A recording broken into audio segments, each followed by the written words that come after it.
আসলে মেয়েদের তার পছন্দের ছেলের সাথে বিয়ে দেওয়া উচিত। মেয়ের বিয়ে মানে আপনার ইগো পূরণ না, তার জীবনের দিক ঠিক করে দেয়া। কিন্তু আফসোস এখনও আমরা বিয়ের বেলায় এমন আচরণ করি যেন মেয়েটা একটা দান বস্তা, যার পছন্দ অপছন্দ বলে কিছু নেই। বাবা মা যাকে তাকে পছন্দ করলেই হবে। হ্যাঁ, মা হিসেবে আপনার দায়িত্ব আছে একজন যোগ্য ছেলের সাথে বিয়ে দেওয়ার আপনার মেয়েকে। কিন্তু সংসারটা তো আপনি করবেন না, আপনার মেয়ে করবে।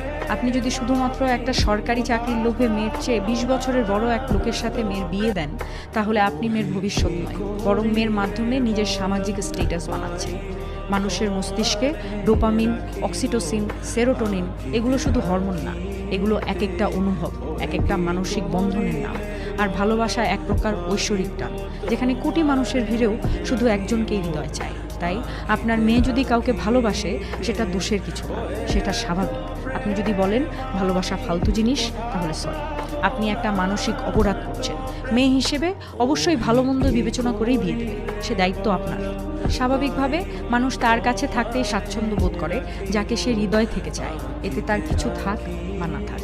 শুধু টাকার জন্য মেয়েকে জোর করে বিয়ে দিলে আপনি কেবল একটা সম্পর্ক না, তার স্বাধীনতাকেও কবর দিচ্ছেন।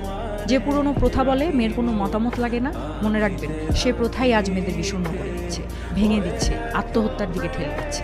তাই বিয়ের আগে অবশ্যই তার মতামত, সম্মতি এবং অনুভূতি জানাটা আপনার দায়িত্ব মা বাবা হিসেবে।